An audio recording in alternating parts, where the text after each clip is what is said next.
Now it's my pleasure to introduce you to another young person, and her name is Lauren Coffaro. Lauren has been a member of the Rotary Club of Chicago since she was 19. Actually, don't know exactly how old you are now, so yeah, we'll figure that out in a minute. So she's been there for a long time, and she has just always jumped right in. And I think she'll tell you that Rotary was really her home as soon as she found it. And she actually has been my district youth service chair this year, and it's been a wonderful thing to watch Lauren take on all of these wonderful roles in Rotary. This most incredible achievement, however, who's heard of a peace scholarship? Who knows a peace scholar? So one of Rotary's main missions in the world is to help conflict resolution and helping peace across the world. We have 5 peace centers, and every year, just 50 people in the entire world are named as a peace scholar. And Lauren, right here in this room, is one of those. Lauren, can you come on up, please?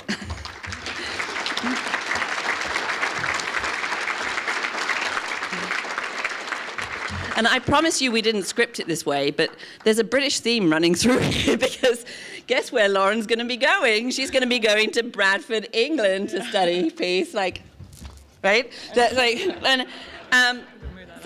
So I'm just going to leave it with this wonderful lady, Lauren Coffaro. Thank you. Thank you, Nikki. Good morning. I'm really glad to be here to talk to you today about the Peace Fellowship. So I just wanted to start by kind of sharing my journey to the fellowship and a little bit about what the fellowship is, for those of you who don't know, because I saw some people with their hands behind their backs when Nikki asked. So I was actually really inspired yesterday when John O'Leary asked us to think about why it is we thrive. What is our why? So I want to start by sharing my why. So I grew up in West Virginia. Was born in West Virginia, and I had a younger brother, 4 years younger than I, who was born with severe disabilities, intellectual and physical.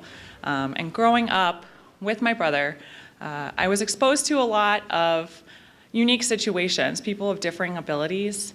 I really became an advocate for my brother, for people with disabilities, and that's something that always really shaped my life.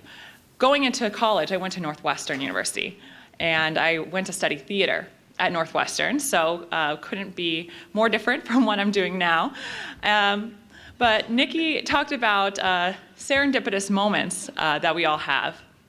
And my serendipitous moment was when I literally stumbled into Rotary.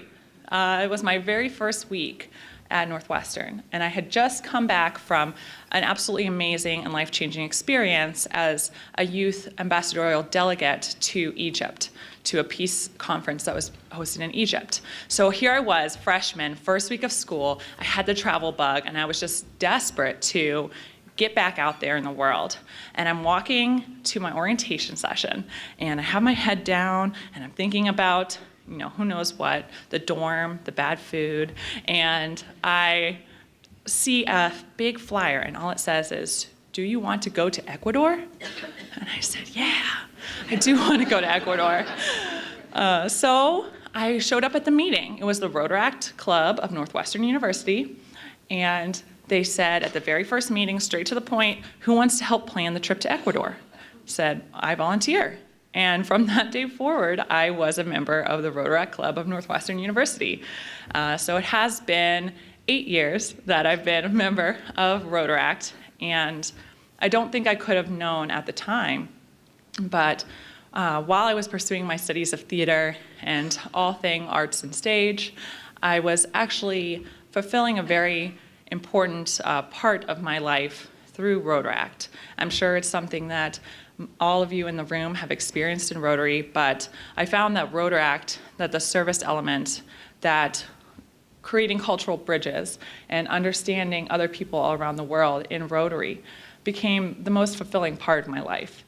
And that really shifted my goals. Through Rotaract, I got the chance to travel the world, and I came to realize after graduating from Northwestern that my heart really lied in that area, in creating intercultural understanding and in helping people around the world make those connections that build peace. So it was at that point, pretty early on, still in undergrad, that I learned about the Peace Fellowship. The Rotary Peace Fellowship is just an amazing program. And I mean, it's the flagship program Rotary has to really help build leaders in the peace building and conflict resolution field. And as Nikki said, there are 5 centers throughout the world and 10 fellows each year at each center.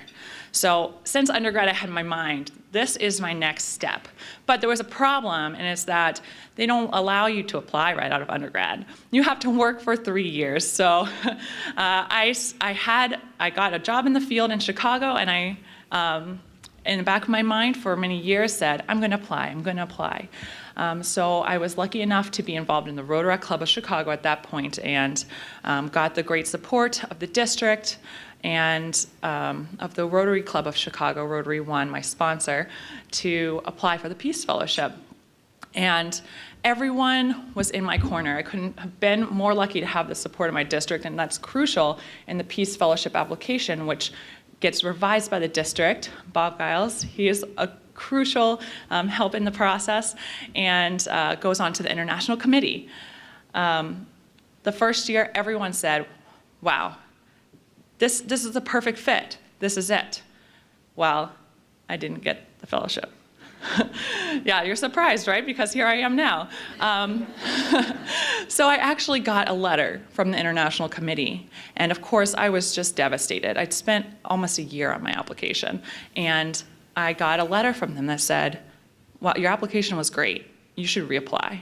Well, you know, in the midst of all of that sadness, I was determined, and the district even rallied around me more, for which I'm very grateful.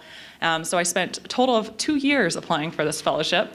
I did reapply, and I ultimately got the fellowship. So I'm going to England in September, as Nikki said. So here, thank you.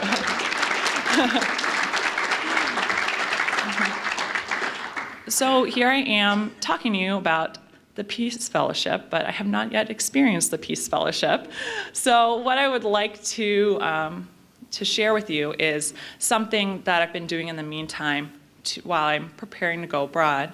And it actually kind of spurred from both personal interest as a young person involved in Rotary, but also an application question that was on the fellowship application. We had to write an essay, and I had to include in my essay how I plan to be involved with Rotary throughout the rest of my life after being named a Peace Fellow. Well, that was a very serious question. I had to sit and think, how will I be involved? Not now, but when I return to the US, when I'm 30, when I'm in the various stages of my life.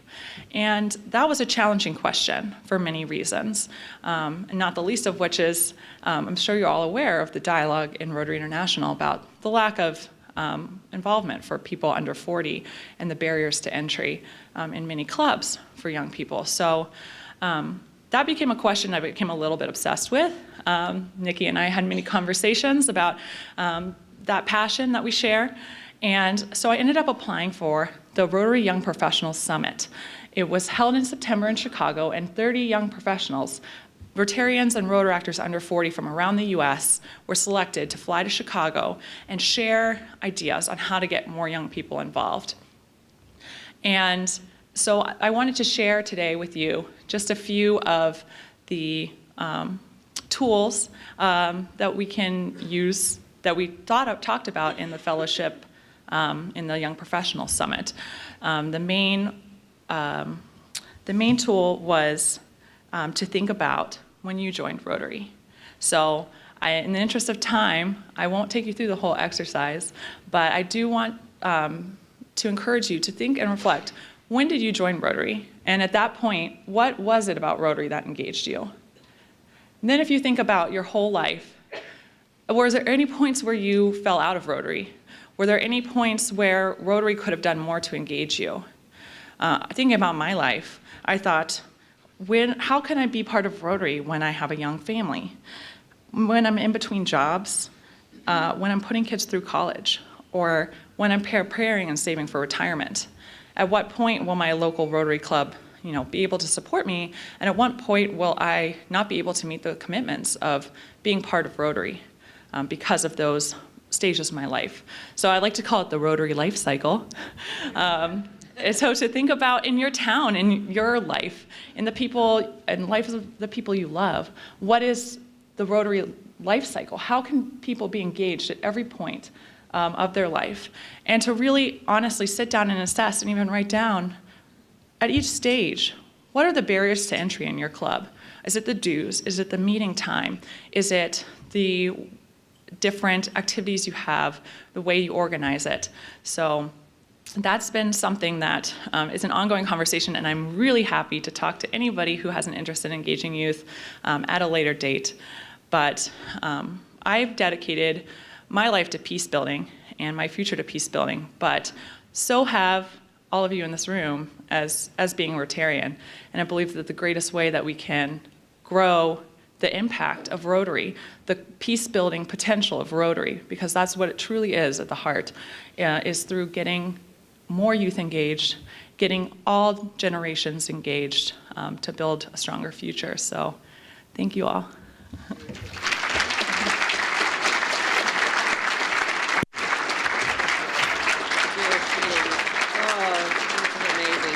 Yeah, really.